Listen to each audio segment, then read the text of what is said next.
Hello, everyone. Great to be live again. Well, an interesting discussion was started on my Instagram the other day as to whether Back the Blue was a psychological operation, a PsyOp all along to get people to support police and believe that they're perhaps more noble than they are.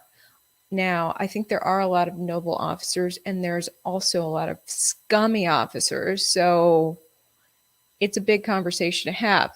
But let's dive into this as well as the latest news in regards to police government control and the removing of your rights and freedoms. There's a lot of updates today. So this discussion was first started um, by a Maggie McCarthy in Arizona. I don't actually know her, but someone shared this post with me where she said, quote, "I now believe the whole Back the Blue campaign was a psyop. They got conservatives to feel bad for cops and to throw their support behind them. Meanwhile, cops have been weaponized against conservatives and patriot movements across the country to target us and to implement tyrannical and unconstitutional mandates and orders." So I asked my viewers on Instagram, do you think Back the Blue is a psyop?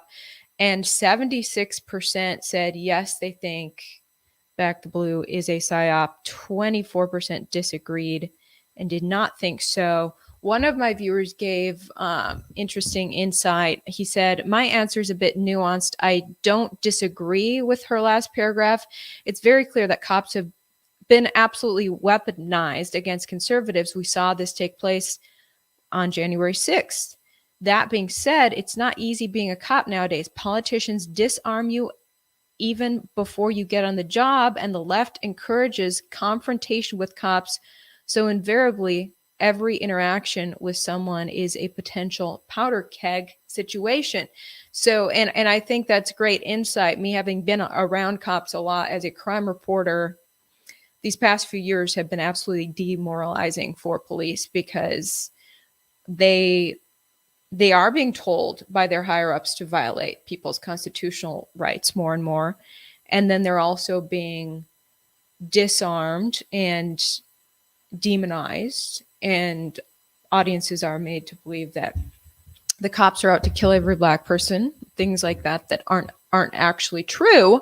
So interesting situation, and I'm going to dive into this before we get fully into it. Shout out to the sponsor of my coverage. A new study confirms older looking faces are rated as less attractive than younger looking faces. The study goes on to explain that older looking faces are treated as a category when making aesthetic judgments, and that unfortunately for women, men distinguish more clearly between faces when judging attractiveness, especially so for female faces. The older you look, the tougher it will be for you in the dating market and harder it will be to find the love of your life, according if this study's right. Luckily, this new invention is helping women all over the world by helping them reduce dark spots, sagging skin, and crow's feet. The new product is rising in popularity for delivering a boost of youthfulness to your user's skin. Using this rejuvenating serum can provide smoother, firmer, younger looking skin in as little as 7 days. You may not even recognize yourself in the mirror. I use this. I like it. Ageless Glow. It's got natural ingredients. Love it. This, if this sounds like something that you want to try, don't wait because they have sold out previously and it can take a while to restock. I'm warning you right now in case you go to their site and see sold out. So if you want it, grab it now. Plus, I've been able to grab my audience up to 38% off when you click my link down in description. Special link for you guys to get the discount. It is glowwithivory.com to get this Ageless Glow for yourself. So what do you guys think? Is Back the Blue a psychological operation? Now, let me just say that in my many moons, exactly 9 years in corporate news that I did, there was definitely an established narrative in the newsrooms. And I worked in 4+ corporate newsrooms. And whenever there was a story to celebrate cops and make them look like a hero, we would do that. There was definitely a Back the Blue narrative in newsrooms even amid the development of an anti-cop narrative as well. As the years progressed, these parallel narratives in newsrooms came of like, okay, here's a story where we're going to demonize cops because we're going to assume that the cop was racist against this guy without having further data. And then, oh, here's a story where we're just going to say all cops are heroes regardless of who they are. So it was interesting. And also the word of the police was taken as gospel. Whatever police say is gospel. So it seems more and more that police are becoming yes men. I mean, they've always been trained to follow orders, right? They just have to follow orders, whether they agree with it or not. And so I think this is part of why we're seeing more and more cops resign, is that they are being told to violate people's constitutional rights, and they're not comfortable with that. And more they're also unjustly being demonized because one narrative says that they're racist no matter what. The pandemic was an interesting situation because cops were being told to shut people down, arrest them for ridiculous reasons like not wearing a mask. Oh, this person is in this public space not wearing a mask, so we're going to arrest them. We've seen videos of that.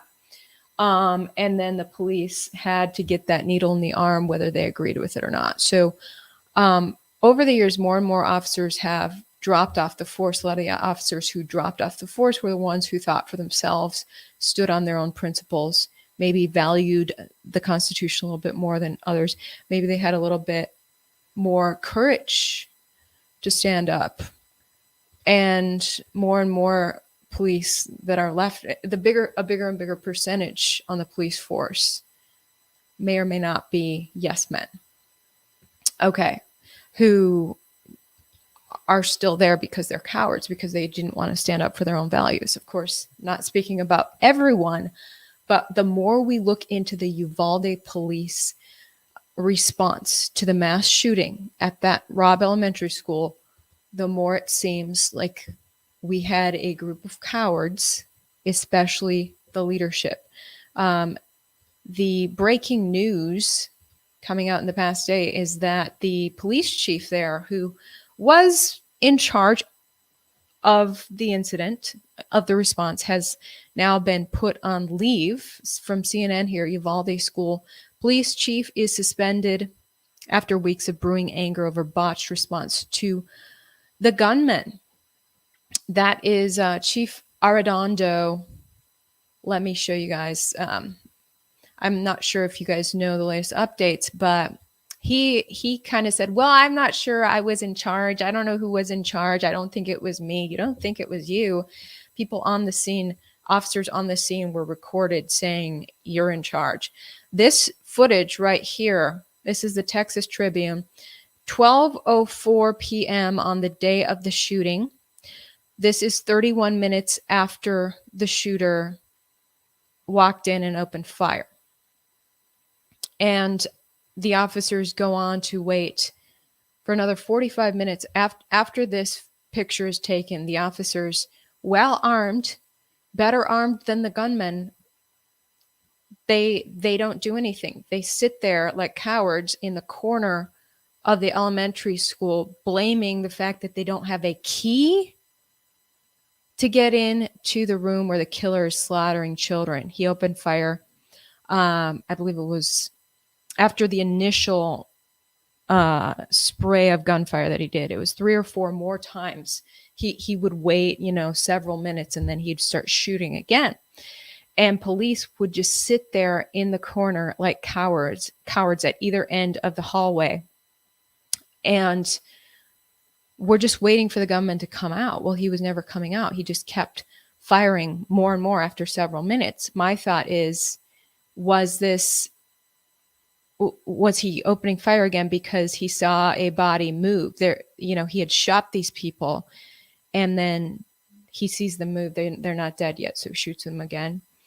How many more lives could have been saved had police had courage in this incident? Reading the details of this is absolutely horrifying.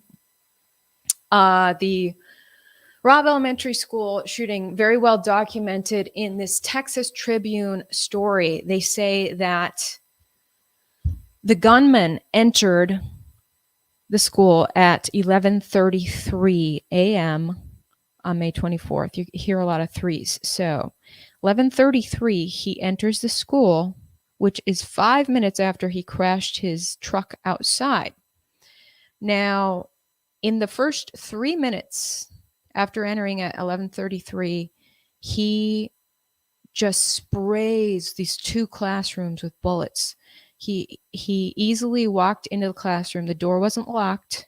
He walks right in. You can see on the surveillance footage, according to Texas Tribune. Shoots up the room. That classroom's connected to another one, so he goes into the other classroom, shoots that one up. For 3 minutes, he's just spraying these rooms with bullets. During those same 3 minutes, 3 police officers enter the school as he is opening fire. That is how quickly police responded. You see, when he crashed his truck outside, he was shooting his gun. As soon as he crashed the truck, he starts opening fire outside. He marches into the school and is randomly shooting his gun in the hallway before even entering. He's made it clear he's here to wreak havoc. And so police quickly responded. Those first 3 minutes that he was slaughtering children, 3 officers had entered the building. By 7 minutes later, 11 officers were inside, and at least 2 of them had these rifles that you see here. Yet, the cowardly police chief, Pete Arredondo, I guess his name is calling dispatch and saying, we just don't have the arms to come after this guy. He's got an AR-15. We've just got pistols. No, according to Texas Tribune's review of the surveillance footage, there were at least 2 rifles, not to mention 11 officers against 1 18-year-old. And look at the helmets and vests they're wearing. Yet this man kept making excuses. For an hour and 17 minutes, according to Texas Tribune. I think this is him, the police chief. He was inside there. He was one of the first 11 people to come inside. Here is the police chief, and now he's been put on leave. At first, he was saying, "Yeah, we need better guns. Now we need a key. We just don't have a key to get in." Well, how the heck did the shooter get in? He waltzed right in. The front entrance wasn't locked. The classroom door wasn't locked. And the classroom door, according to New York Times, was supposed to be automatically locking. When you shut it, it locks. But the New York Times reports that prior to this shooting, a teacher had requested that the door be fixed because it had an issue where when it closes, it doesn't close all the way. You have to shove it in order to get it to latch. And once it latches, then it locks. So that is how the shooter was able to come right into that door. Now, how did the shooter find the door that had the issue? Because I'm assuming that if that classroom door was set to automatically lock, that all classroom doors were set to automatically lock. So how did he magically find the one classroom door that stays ajar so he could go on in? Anyway, the head of the state police, this headline from New York Times, calls response to Uvalde shooting an abject failure. He was testifying before the Texas Senate this week, and it's pretty disgraceful that the officers put their lives ahead of the lives of the children when they were better armed than this single gunman. They left him in there with vulnerable children for over an hour. Here's what the Stephen McCraw from the state police had to say. There's compelling evidence that the law enforcement response to the attack at Robb Elementary was an abject failure and antithetical to everything we've learned over the last 2 decades since the Columbine massacre. 3 minutes after the subject entered the West Building, there was a sufficient number of armed officers wearing body armor to isolate, distract, and neutralize the subject. The only thing stopping a hallway of dedicated officers from entering room 111 and 112 was the on-scene commander, who decided to place the lives of officers before the lives of children. The officers had weapons, the children had none. The officers had body armor, the children had none. The officers had training, the subject had none. 1 hour, 14 minutes, and 8 seconds. That's how long the children waited and the teachers waited in rooms 111 to be rescued. Yeah, so reviewing the timeline, I really think that a lot of lives would have been saved had police had some courage. So it's an absolute disgrace. And then, you know, was it courage, or did they have orders from someone else to stand down? Why on earth did Border Patrol get involved? So Texas State Police were there. First, it was the Uvalde Police and the Uvalde School District Police. Then Texas State Police came in, the DPS, and officers there were seen saying, state police were seen saying, why aren't you guys going to the classroom? I really think this is a situation where you should go in the classroom and save these kids. And they would not. They were waiting for orders from someone, even though the school police chief was there. So who were they waiting for orders on? Then the Border Patrol finally storms in and takes down the gunmen, blows them up with bullets, and then comes out, and that's when the little kids start being carried out. But why was Border Patrol involved? No, those are the federal agents. So they waited for, you know, state police were saying, well, I guess the school district's in charge, and the school district police were not doing anything. I guess they were waiting on federal agents, good old Alejandro Mayorkas's people. So I don't know, was the chief of the school district police receiving orders to stand down from Alejandro Mayorkas's people, or what? But for some reason they've waited for Border Patrol, and there's no word on why Border Patrol would come in to begin with, because normally Border Patrol is manning the border, not going into schools where presumably there's no border breaches in an elementary school. Why was Border Patrol a part of this?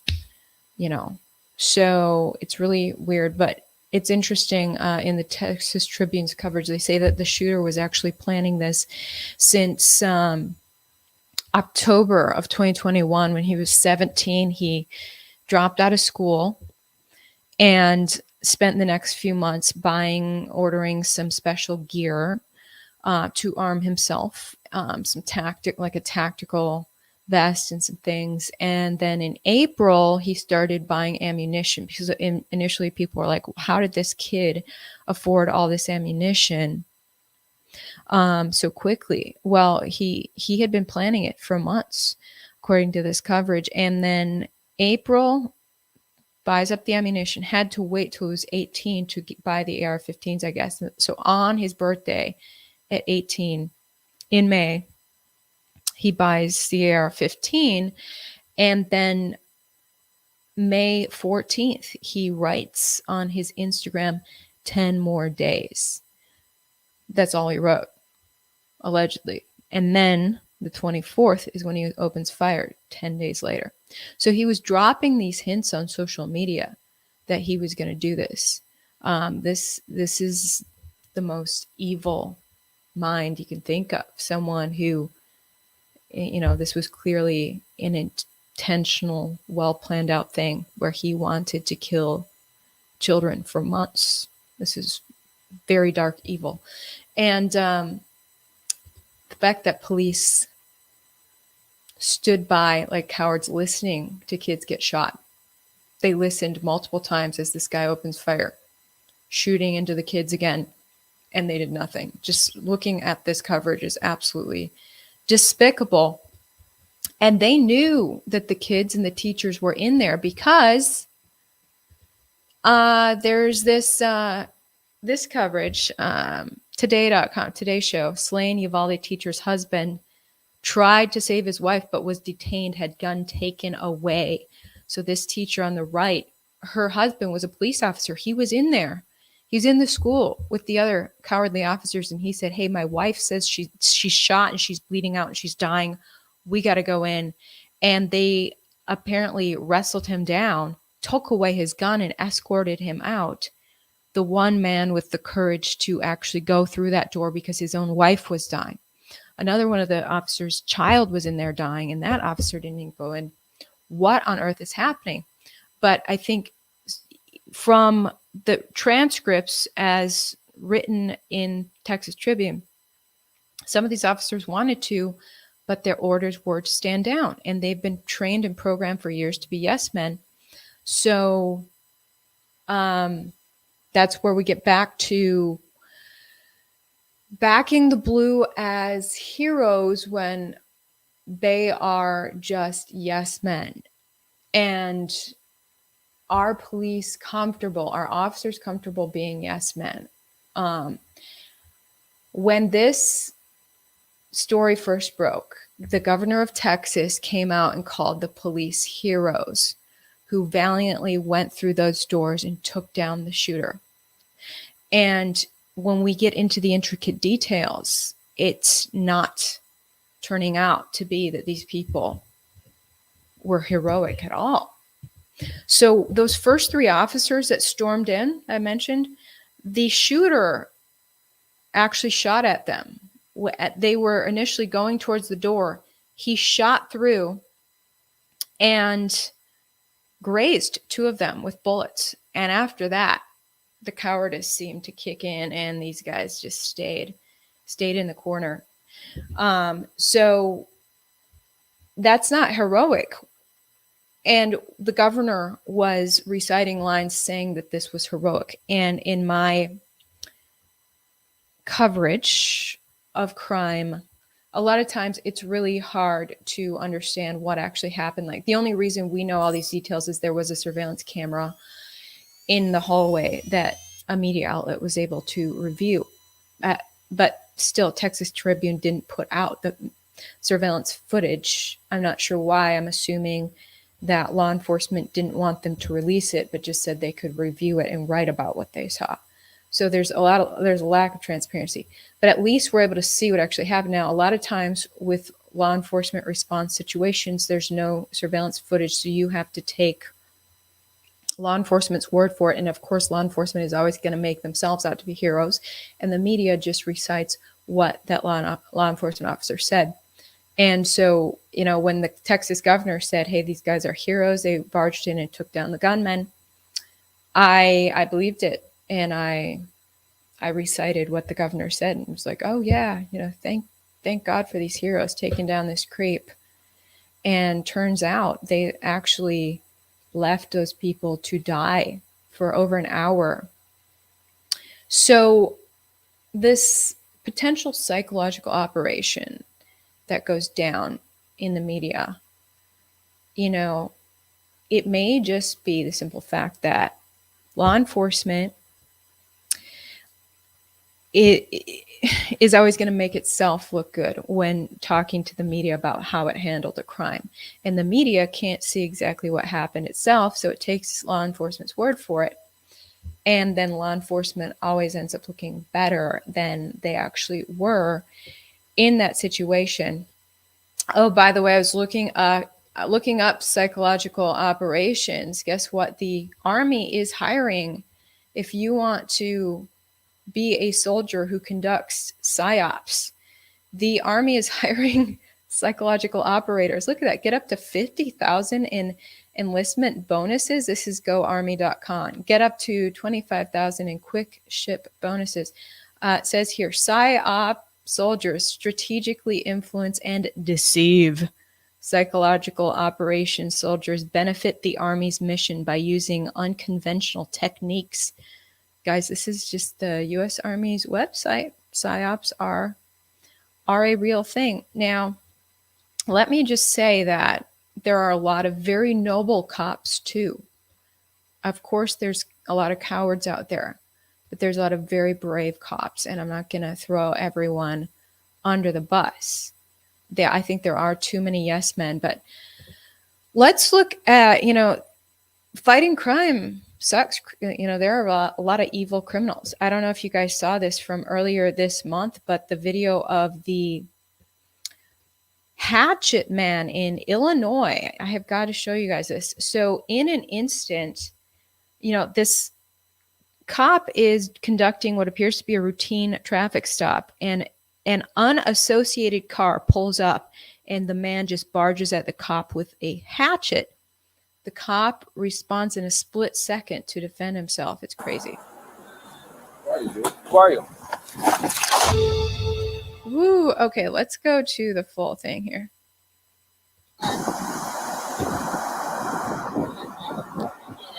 All right, you can take a picture and send it to me.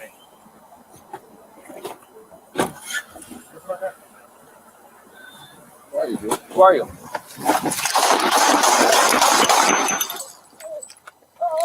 Look at that hatchet. Thanks, I just been attacked. I just shots fired. Shots fired. There's another camera angle. Totally uninvolved car. Allegedly. Look at this guy. Jumps out with that hatchet. Look at that, dude. It's like, how did the Any officer... loss of life is tragic. And our thoughts... That's the police chief. That was Naperville, Illinois. So, gosh, how did the officer even see the hatchet? Or he probably just saw this man barging at him, and he just shot. Really, really scary stuff. So police, they are in super dangerous situations all the time, and a lot of them are heroes. Okay, but a lot are not. And a lot of them are also having to operate with their hands tied behind their back, so to speak. I mean, look at NPR's report. Chicago police will no longer be allowed to chase people on foot. Chicago police officers will no longer be allowed to chase people on foot simply because they run away or they've committed minor offenses. The department said Tuesday, more than a year after 2 foot pursuits ended with officers fatally shooting a 13-year-old boy and a 22-year-old man. So you can't even chase suspects anymore. So it's like, how do you fight crime? So officers are being put in really tough situations. It reminds me when I worked in college, I worked in retail at a clothing store, and we were told if we saw someone shoplifting, we couldn't grab the clothing that they were lifting. So someone can mosey out the door with this garment in hand, and I can't grab the garment. It's like I can't even fight shoplifting as someone who works there. So it's interesting. I want to show you guys perspective on these police who I showed this in an earlier episode. Police who agree with the citizens that they are harming, yet they are just taking orders. They're just yes men. Here it is. If you've had enough as much as us, why are you still enforcing it, boys? You have to. No, you don't have to. Listen, we're not here to argue with you unless go home. Otherwise, they start issuing tickets. We don't want to do it, but we will do it. Right? He's like, we don't want to do it, but we will do it. And he goes on to say, like, we agree with you. And it's like, really? So why the heck? And obviously this is in another country. I couldn't tell if that was an English accent or what accent that was, but it's, officers in America have been told to do the same thing. And this is from the episode where I interviewed Officer Greg Anderson. And he was like, dude, I'm going to take a stand and I'm going to say, do not, I'm not going to be a yes man and trample over citizens' constitutional rights just because I want to keep my paycheck as a cop. And so he called it out on Instagram, got fired for it. Serve the public and stand on the side of right. And so inside of that video, I literally said, hey, if standing up for what you know to be morally and ethically correct ends up costing you your job, then so be it. we need to make sure that we don't waver. There's not two sides to this argument. There's not a discussion to be had. We swore an oath to defend and uphold people's constitutional rights. So that's what it comes down to. And instead, we have FBI agents busting down journalists' doors, like we saw with Project Veritas. And we have, in Florida, we had a pastor arrested during the lockdown, during the pandemic, because he wanted to hold church. Pastor Rodney, I forget his last name. And it's like, well, these police, what are they doing? Project Veritas, getting their door busted down here.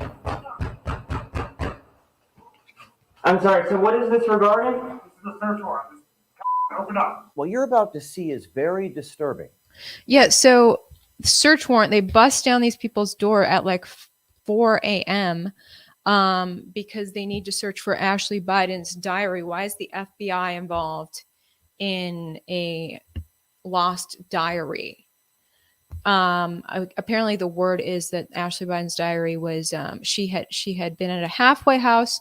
She left it behind when she moved out of the halfway house. It was found like under a mattress. And the person who found it then brought it to Project Veritas, who the reports are that Project Veritas paid $40,000 to obtain the diary, look through it, but then never reported on it because they didn't think stuff was that newsworthy. But one little nugget that someone else found in the diary was that Ashley Biden was talking about her screwed up sex life, and she was speculating on why she was addicted to sex, and she was wondering if showers with her dad contributed to that as a child. She said that she did used to shower with her dad as a little kid, and those showers were probably inappropriate. It was just a brief message and mention, and then she goes on to talk about becoming sexually active at a very young age and all these personal struggles. And clearly, at going through therapy, she was being told to write out her feelings about what's wrong with her. And I think Project Veritas just thought it was way too personal. And she was pretty vague about the thing with Joe Biden. But now it's coming out big after Tucker Carlson was like, hey, you're an alleged pedophile, Joe Biden. And Tucker Carlson recently highlighted the findings of that diary. And so now it's all up in the news again. But she didn't say that her dad had done anything sexual to her, just that her showers with her dad were probably inappropriate. She did later say in the diary that she was closer with her dad, that her mom was really cold and her dad actually seemed to care about her. So it seemed in the diary that she had a good relationship with her dad. Thanks for the super chat. Quote, take a look at the similar things happening in all of these events and the destruction of these schools by the states.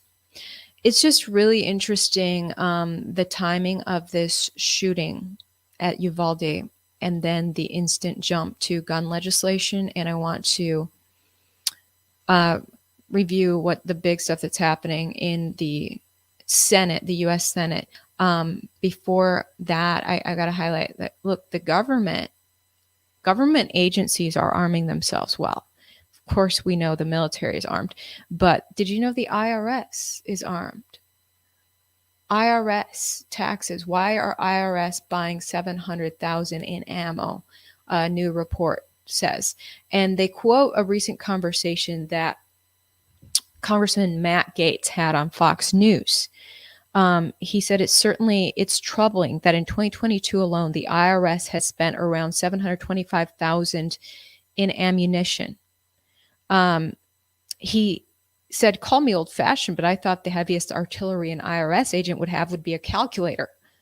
And Gates said, so here's the Biden plan: disarm America, open the border, empty the prisons, but rest assured they'll still collect your taxes, and they need $725,000 worth of ammunition apparently to get the job done.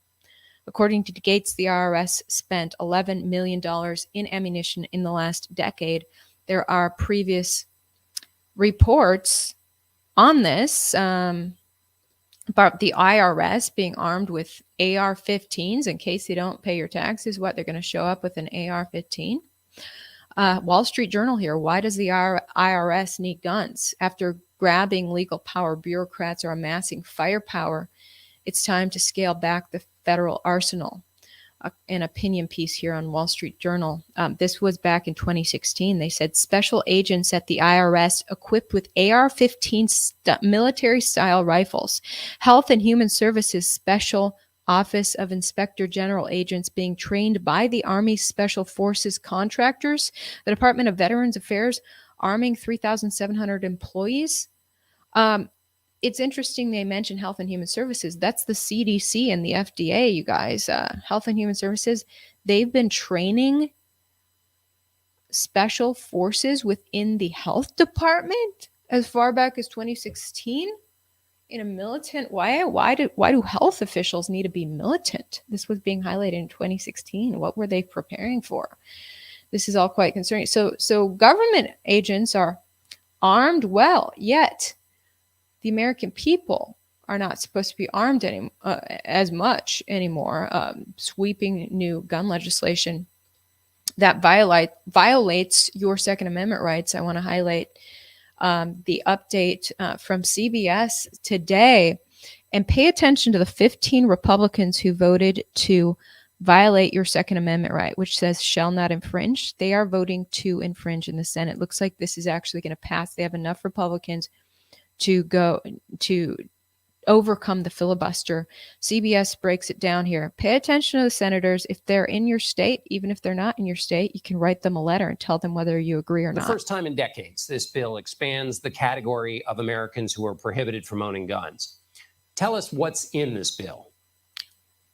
Well, John, when you look at this bill in its entirety, as you mentioned, if this does indeed pass, this would be the most sweeping changes to gun laws that we've seen in decades. And there are a few things in the bill right now that both sides of the gun debate are looking at pretty closely. One, as you alluded to, what it does is it closes, perhaps not completely, but at least in part, what people refer to as the boyfriend loophole. And what that means is, right now, if you're convicted of domestic violence against somebody who is your spouse or somebody you live with or somebody you have children with, there are federal laws that bar you from purchasing a gun.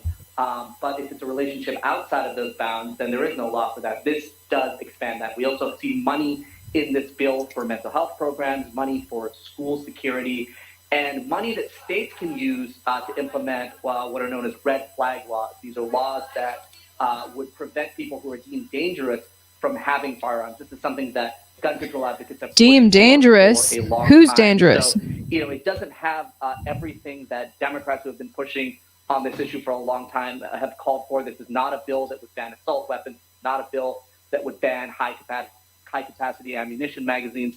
But when you hear from some of the Democrats, particularly who've been pushing on this for a long time, they say, look, this is not nothing. We can get something done. This would be a step in the right direction at their view. The art of the possible. So 14 Republican senators sided with the Democrats to move this forward. How would you categorize those 14 Republicans? Yeah, it's interesting. It's sort of a mix. You have some senators who are not facing re-election, so they don't face pressures back home from a Republican base or a Republican primary. It is notable that Mitch McConnell, the top Republican in the Senate, the minority Kentucky leader, supported this bill, even though the majority of the Republican conference did not. Senator John Cornyn, a senator from Texas, a state where gun rights are very important, also supported this bill. He's taken some criticism for that. Lisa Murkowski is another one who's interesting. She is up for re-election this year. So there we go. We've got red states like Kentucky, Texas, Alaska voting to violate your Second Amendment rights. Here are the 14 Republicans, rhinos, saying, you know what? We don't trust you with your gun. If you're deemed, vaguely deemed dangerous, we may or may not take away your gun. And the DHS, Department of Homeland Security, Alejandro Mayorkas, they've made very clear over the course of the pandemic with many bulletins about who they deem dangerous. They deem people who disagree with lockdowns and stripping away your freedom and encroachment associated with health So government saying we know better than you about your health. If you resist that, you're deemed dangerous, and you may get put on a terrorist watch list if you keep talking on social media about how you disagree with these government health related restrictions during the pandemic. In addition, in his bulletin, he talked about people who disagree with the election. Maybe these people have seen evidence that was quickly censored by social media that showed there were a lot of screwy anomalies with that election back in 2020. And if you say that you think something's fishy with elections in America, you're also a security concern. So I'm thinking you'll be on one of these. You'll be red flagged if you think these things, based on how our Department of Homeland Security is writing about domestic terrorism right now. So the red flag law is very, very concerning. So, just seeing the way that things are all going down, it's not a time to surrender your guns, because the government is acting really screwy. And the whole reason the Second Amendment was put in place was to protect the citizens, against the government. Okay. I mean, there's a positive update this same day out of New York, where the Supreme Court said, hey, New York, you're violating citizens' Second Amendment rights. Okay, we got this Supreme Court gun decision shoots down New York rule that set high bar for concealed carry licenses. So to apply for a concealed carry permit in New York, you were supposed to give like a good reason, and wanting to defend yourself was not considered a good reason in New York. So they had this vague rule where the person issuing the license could give out a license if they feel like it or not. And so that was deemed unconstitutional. So that's good. But if you're putting red flag laws in place nationally instead, I think that, this little victory for the Second Amendment doesn't really matter, if a red flag law is going to be passed now. So I want to update you guys on Joe Biden. He is not done with this whole pandemic business. He really enjoyed the government power during the pandemic, and look, not enough people got the needle. So we got to have another pandemic. And I don't know. He's talking in the soundbite about the second pandemic coming. Meanwhile, they just authorized the needle for little kids as young as 6 months, and I think I'm getting a vibe that not a lot of parents are sending their 6-month-olds to get the needle. I mean, life is back to normal. We're not hearing about a lot of sick people. Life is good. And so why would you rush your child in to get a needle, especially when it's been reported that this is an illness that impacts the elderly? So I'm wondering if that is why, if Biden is trying to create more hype to get little kids needles, because they're trying to get America to 100%, and they're far off from that right now. Here's Biden talking this week. How much of the supply of vaccines for these small children is there, and how many of the nation's kids will you be able to get vaccinated before you need more money from Congress? Well, we'll get through at least this year. We do need more money. But we don't just need more money for vaccines for children eventually. We need more money to plan for the second pandemic. There's going to be another pandemic. We have to think ahead. The second pandemic, I mean, he put out a memo, what was it, last month? I covered it on my show, saying that another pandemic's coming, and that it's going to be 100 million sick people in America this fall. He actually went into specific details like that. And then he had his press secretary, Psaki, at the time say, yeah, the president's saying there's going to be a lot of needless deaths. So they're still putting out this hysteria narrative, but Americans aren't seeming to buy it at this point.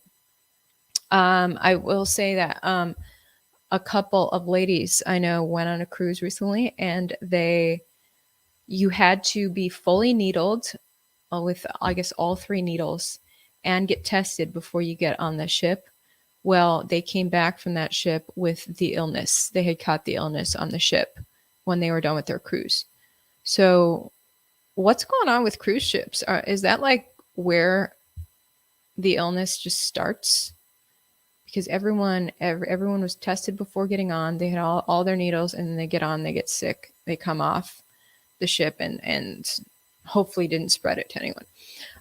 But so that's the most recent case of the illness, but we're not hearing, the illness rate is way down. The pandemic's, pretty much over. I think we have herd immunity at this point, which is something you don't really talk about. Anyway, so the White House had a big press conference today about the needle for 6-month-old kids. It's interesting that they had to call something special for it. Like I said, I just don't think parents are rushing out to get their kids the needle. But I was curious. I wanted to see on the CDC's database that it has for people. I'm talking a lot of code words right now, but if you have a bad reaction to it, there's a database where they record what your reaction was. Well, I just wanted to see for that age group, down to 6 months, if anyone had recorded anything, which would indicate that kids are going in and getting it. Well, there's a lot of records. They break it down in small age categories. So they have the category of 6 months to 11 months. This is wonder.cdc.gov. So that is the database, which I'm not going to name the popular name for it on YouTube. Over the past many months, parents have been recording bad reactions that their little kids ages 6 months to 11 months have had. Now, hey, it wasn't authorized back then. What's going on? Well, this is due to breast milk. Moms were getting the needle. Their kid was nursing that same day and immediately having a bad reaction. The baby would break out in a bad rash. They would have a high fever up to 104 degrees. They could not stop crying. A lot of the babies lost their appetite after drinking the mom's Fauci milk. After she got the needle in the arm, these tons of babies having bad reactions. Now the database said that there was too many. I just searched for that age category with the new needle for that age category. What are the bad reactions? And it says here the full results are too long to be displayed. So I'm just seeing a few of the results. Who knows what the full results are? But the one page CDC was willing to show me, it was mainly a ton of breastfeeding associated bad reactions, lots of bad rashes for the babies after their mom got the needle. And I'm not seeing anything about babies themselves getting the needle. So I'm just wondering how many parents are really taking their 6-month-old in to get it. Now I searched age 1 to 2 on the database from the CDC. And then now we're seeing babies, we're seeing age 1 to 2 who have got the new needle technology themselves. And actually there's some really interesting stuff here. So one of the top results, it says here that it was last fall that this 2-year-old girl, her two parents got the needle in the arm. You get that little Band-Aid after you get the needle, right? Well, the parents got the needle, they got the Band-Aid, they get home, they throw away the Band-Aid. Well, the little girl grabbed the Band-Aid. She was like playing with the Band-Aid, and she came down with a bad reaction. Says, quote, got a hold of bandage and broke out in fever, hives, rash on arms and legs. So the daughter had significant reaction just from touching her parents' Band-Aid that apparently had residue from the new needle. I think that's quite astounding. It looks like she was fine. Just, she got sick. But the fact that you can get sick as a baby from touching a Band-Aid that had the new needle technology, what's going to happen to little girl if you actually stick that needle in her, you know? Well, parents are starting to find out, and some of these reactions are very bad. They include death. Again, when I searched ages 1 to 2, it says again the full results are too long to be displayed, so it won't even say how many bad reactions there are for this age category. It's just showing me one short page, and it does include death. We've got so I'm searching through. So we've got age 1 to 2. A child age 1 to 2 died, it says. They had increased body temperature, a seizure, and then they died. There are more breastfeeding reactions in this age category as well. A mom feeding her 1-year-old after getting the needle, and then the baby has a serious health issue. Now, when I scroll down, there's actually several cases here of parents. Some of the parents admittedly lied about their child's age in order to get the needle for the baby. So apparently the child was like 1 year old, and they said the child was 5, and the doctor just went and stuck the child with a needle, and then the child had a bad reaction because it was an inappropriate age. There's multiple filings for inappropriate age. And in this one case, it says extreme hives, facial paralysis. They diagnosed him with the new illness. He had a loss of motor function, confusion, pain, fever, fast heartbeat, heart palpitations, dizziness. They had stuck him in the needle in the right buttocks, it says. So he has all these extreme reactions, including facial paralysis and heart palpitations at age 1 after being stuck with the new needle. And they're blaming the new illness. They took the kid in with these reactions, and the doctor said, "Looks like he has the illness." No, it's not a reaction to the needle. No, he just has the illness. It goes on to say that this child had lasting effects for almost a month later when they filed this. I guess it was a month later, and the kid still had these serious effects. So I'm wondering. I think these are some of the very initial kids who, you know, some parents willingly submitted their children as test subjects in order to get the needle authorized. And I'm wondering if some of these bad reactions gave pause to the CDC, because as you'll recall, they were going to have a meeting to vote for authorization back in February. They postponed it for unknown reasons until this month, and now they just authorized it. So I'm wondering if it's because they were starting to see bad reactions and need to reassess the dosage. When they were initially putting a call out for child test subjects down to age 6 months, I was working at Fox at the time. It was spring 2021, and we get a press release saying, "Oh, there's a call out. If you want to get your child as young as 6 months needled now, you can do that. You can skip the wait. They'll be a part of the trial. And your child will be given one of 3 dosage sizes." They're trying to figure out how much of this needle juice to stick into you. And so if you want your child to help figure that out, your child will be stuck with one of 3 needle sizes. And parents were submitting their kids to that for that. And I'm wondering, apparently some kids were having bad reactions, and so they paused it. But now it is authorized. And the White House, in having its press conference today, did not mention any of these reactions. They didn't mention that a child has died. And that's just on this first page. The CDC is not showing me the whole list of these reactions. So they're not talking. If a child dies, you should let people know. I mean, spring of 2021, you guys were hysterical about the fact that 2 people had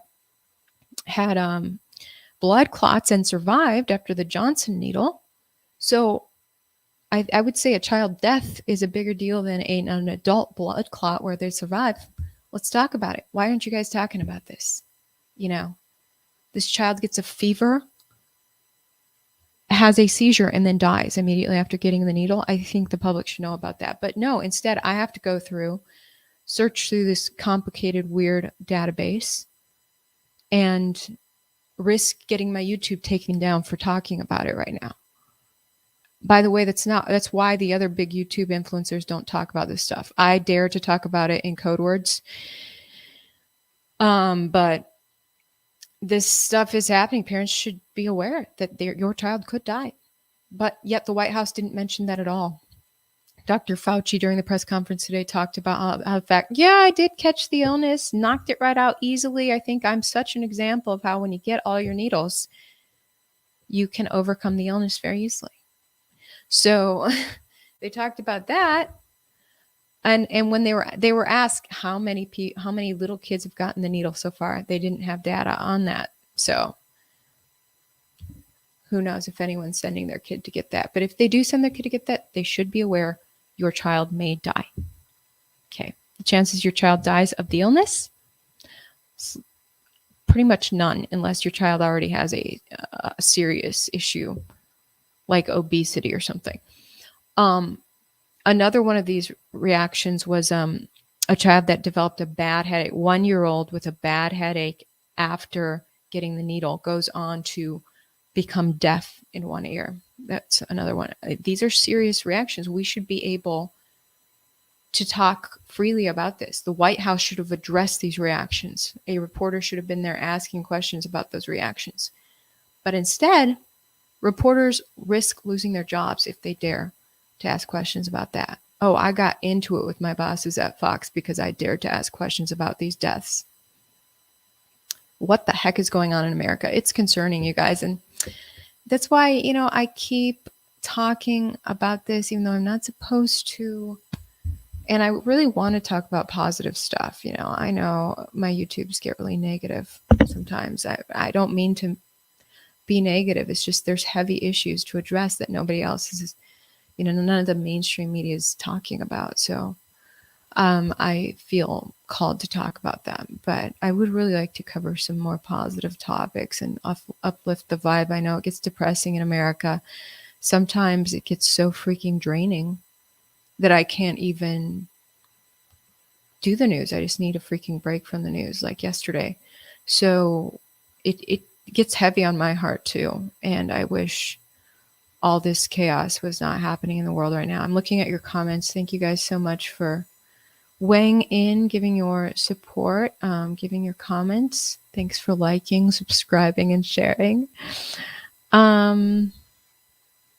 It's sad that those kids lost their lives, but now is not the time to surrender our guns and throw out the Second Amendment, because then we give all the power to the government to enact the tyranny it's been craving to enact. So that's how I feel. Oh, you used to call me fake news when I was on Fox. No, I kept it real as I could, for sure. I mean, you don't even know how often I was getting into it with my bosses because they wanted me to be a narrative spin machine. But yeah, it's mainly fake news over there. I'm looking at your comments. A 1-year-old had a seizure after the first dose in the trial.